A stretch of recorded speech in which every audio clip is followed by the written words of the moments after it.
realmente, se eles cumprissem toda a lei, seriam justificados. O problema é que ninguém consegue cumprir toda a lei. Então, eles tinham que aceitar aquele que cumpriu toda a lei, que é Jesus Cristo. Então, a justificação é através da fé em Jesus Cristo e não através de méritos próprios. E eles não conseguiram entender isso. Então, os gentios sabiam que não podiam nem ter oportunidade com Deus, pois não cumpriam a lei que os judeus cumpriam, pensavam que estavam todos condenados, mas ao ouvirem a pregação do Evangelho, se convertiam, eram perdoados, começavam a vida nova. Então, foi uma alegria, eles receberam com muita alegria, com muita festa esse Evangelho, que dizia que eles poderiam também ser salvos, mesmo não tendo cumprido a lei, mesmo não tendo guardado a lei. Então, para eles foi uma notícia maravilhosa. E já para os judeus foi uma péssima notícia. Quer dizer que nós fizemos isso tudinho e eles não fizeram nada e são salvos. Então, Paulo explica que é pela graça. Jesus veio e morreu em nosso lugar, morreu por todos. E só precisa acreditar nisso. Então, tanto judeu como aquele que não é judeu acreditou, entrou para essa graça, entrou para essa salvação. Então, Jesus Cristo se torna o quê? Para os judeus se torna pedra de tropeço. Tropeçaram exatamente em Jesus. Porque eles precisavam de Jesus para serem salvos. Mas eles queriam serem justificados pela guarda da lei.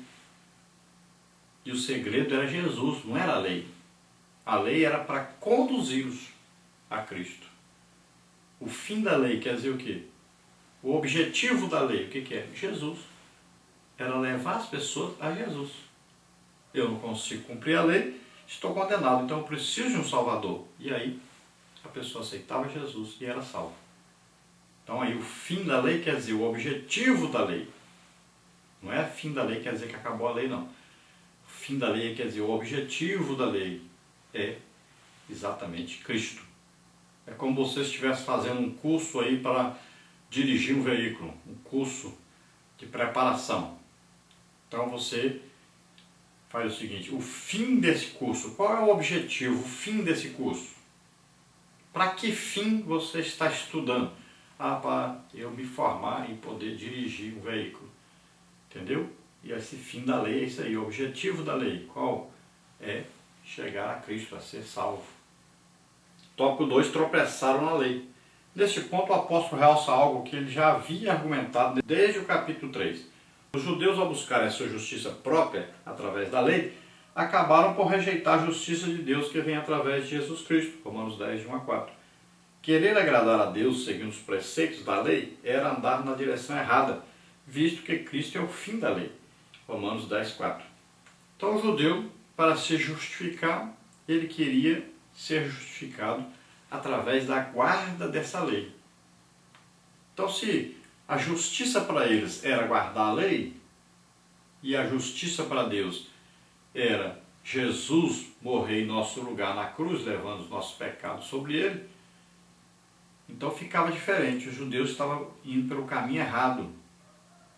Eles estavam tentando, então, alcançar a justiça através daquilo que nunca poderia ele cumprir integralmente.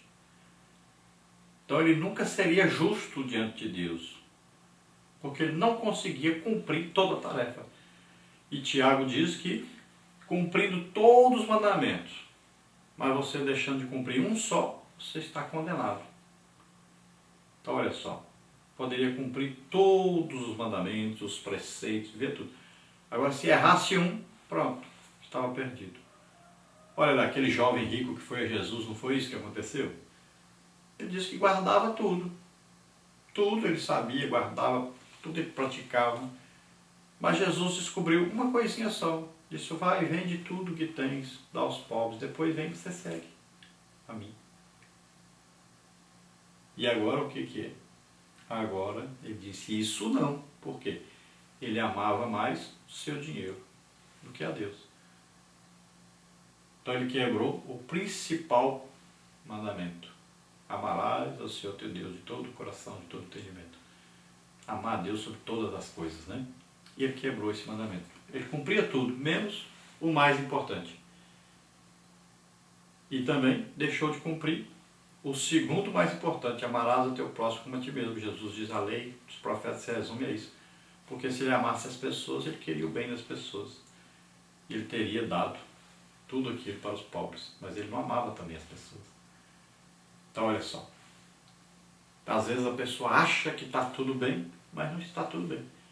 Acha que está cumprindo tudo, mas para Deus não está cumprindo. Então a lei, ao invés de justificar, ela faz é condenar. Então aqueles que aceitavam Jesus como Senhor e Salvador, mesmo não sendo judeus, mesmo não tendo guardado a lei, nem tentado guardar, viviam uma vida de qualquer maneira, mas ao aceitarem Jesus, ao crerem que Ele levou os pecados, as doenças, enfermidades sobre ele, eles eram salvos sem fazer nada para isso, sem terem levado uma vida cheia de coisa, toda vigiada. A partir dali é que eles iam viver a nova vida. Então temos que entender esse versículo aí e vamos falar nele de novo. O fim da lei é Cristo, não quer dizer que a lei acabou. É o objetivo, o direcionamento da lei é Cristo. Então a lei foi criada para convencer o homem do seu pecado, e o homem, sabendo que era pecador, que não cumpria a lei, ele procuraria um Salvador que o perdoasse porque ele não cumpriu a lei. Então a lei o conduziria a Cristo. Tópico 3, então, tropeçaram na palavra. O Evangelho de João já havia mostrado que Jesus veio para o que era seu, mas que os seus não recebeu. João 1,12. Aqui Paulo mostrará que a rejeição de Israel aconteceu não por falta de aviso, mas porque não quis ouvir aquilo que Deus havia planejado para ele. Endureceram seus corações e tropeçaram na palavra. Romanos 10, 14 a 21. Por outro lado, os gentios responderam positivamente a essa mesma palavra e por isso foram aceitos. Então o que aconteceu? Deus enviou a pregação do Evangelho através do quê? Da palavra de Deus pregada. Então os judeus às vezes podiam pensar, mas eu tenho que ir lá no céu para mim poder ouvir uma mensagem, para mim poder ser salvo, ou eu tenho que descer debaixo da terra, procurar lá Jesus foi sepultado, ver se consigo então ser salvo através disso. Tenho que morrer primeiro. O que acontece? O que eu tenho que fazer? Tenho que procurar. Onde está? Procurar alguém, procurar alguma coisa. Onde é que está a salvação? E a resposta diz para ele, olha, a palavra está junto de você, mais perto do que você imagina. A salvação está simples, fácil, muito mais fácil do que você pensa. Não é complicado. Ela está aí, bem juntinho de você, bem pertinho de você. Está aí na tua boca, no teu coração. E Paulo diz, essa é a palavra da fé que pregamos. Paulo diz que o Evangelho já tinha sido pregado a toda a nação israelita. Todos os judeus e no mundo inteiro já tinham ouvido a pregação. O problema era eles desejarem ser salvos, desejarem Jesus Cristo. O problema era esse, acreditarem que Jesus já tinha vindo, morrido e ressuscitado. O problema era deles, não estava o problema em Deus, não estava o problema em uma escolha de Deus, nada disso. Era eles o problema. Eles é que tinham que desejar, eles é que tinham que querer, eles é que tinham que ouvir com o coração aberto a pregação do Evangelho. Então Paulo diz, a palavra está aí, bem pertinho de você, está na tua boca, no teu coração. A saber, se com a tua boca confessares ao Senhor Jesus, em teu coração creres que Deus o ressuscitou dos mortos, serás salvo. E isso aí foi usado, e sempre foi e continua sendo usado como uma confissão de fé. Então a pessoa, quando aceita Jesus como Senhor e Salvador, deve ser levado a falar isso, a acreditar nisso, a confessar isso publicamente. É importante isso.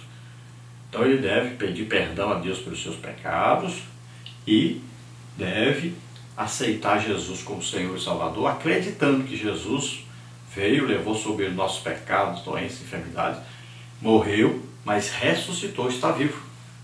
Então Paulo diz que isso é uma doutrina fundamental do Evangelho, acreditar que Jesus ressuscitou. E Paulo chega a dizer, se você não acredita que Jesus ressuscitou, é vã a sua fé. Então isso é importante, levar as pessoas a se arrependerem, confessarem os seus pecados, pedindo perdão a Deus e acreditarem que Jesus morreu e ressuscitou. Então os judeus não fizeram isso. Procuravam pelos seus próprios meios a salvação e não através de Jesus. Já os gentios não tinham obras, mas acreditaram na mensagem, na pregação da palavra. Parte 3, a restauração de Israel dentro do plano da redenção. Tópico 1, Israel e o remanescente. Tópico 2, Israel e o enxerto gentílico. Tópico 3, Israel e a restauração futura. Tópico 1, então, Israel e o remanescente.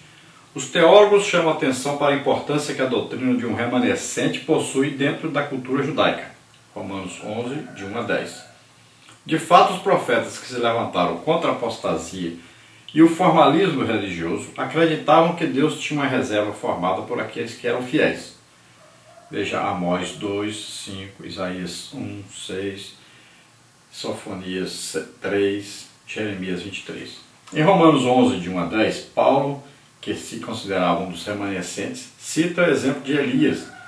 Para Paulo, da mesma forma que Elias se manteve fiel no meio de Israel apóstata, assim também havia um remanescente que se mantinha fiel através de Jesus Cristo.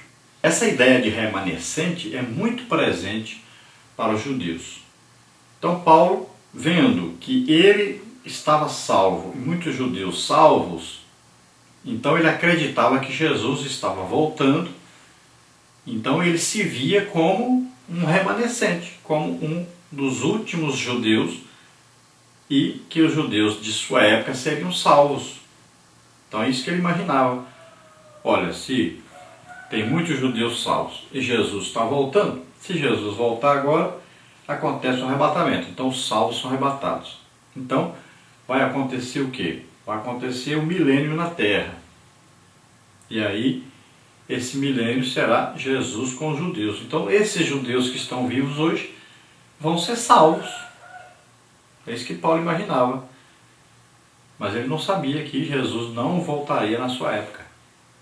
Então ele queria, na verdade, trabalhar na conversão dessas pessoas, mas na verdade eles começaram a rejeitar essa salvação.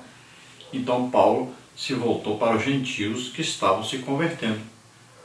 Foi dado a ele uma ordem. O desejo dele era pregar para os judeus, porque ele acreditava que aqueles judeus eram os remanescentes, eram os últimos judeus sobre a terra e que precisavam ouvir o Evangelho e que eles se converteriam. Mas na verdade não eram os últimos, né? Nem era aquele momento, o momento do arrebatamento. Então Paulo fala aí de Elias, né? E Elias chega para Deus e diz: só eu que sou fiel, aí todos se prostituíram, todos foram após outros deuses. Então Deus diz para eles: não, existe aí 7.000 pessoas que eu reservei, ou seja, existem aí 7.000 que não se dobraram diante das imagens, não estão aí na idolatria. Esses são também um povo que, se Deus decidisse ali acabar com tudo, aqueles eram os remanescentes, eram os fiéis, aqueles que estavam esperando, estavam sendo fiéis a Deus. Então no tempo de Elias, assim também Paulo diz agora: olha, nessa época agora, se Jesus voltar agora, então existe aí um povo, não é só eu que sou descendente de judeu que estou salvo, mas existem os remanescentes, existem muitos judeus aí que serão salvos então. No tópico 2, Israel e o enxerto gentílico. Israel não conseguira entender que o plano de Deus para a salvação incluía também os gentios, Isaías 9,6. Tropeçaram ao não aceitar a justiça de Deus manifestada em Jesus Cristo. Foi graças a esse tropeço, argumenta Paulo, que os gentios entraram como um enxerto no plano da salvação. Os gentios, portanto, não deviam assumir uma posição de orgulho, mas de temor. Eles não eram os ramos naturais, mas faziam parte da oliveira brava. Aí Romanos 11, de 11 a 24. Se Deus não havia poupado os ramos naturais, muito menos pouparia os ramos enxertados. Então os judeus achavam que eles eram exclusivos, que a salvação só era para eles.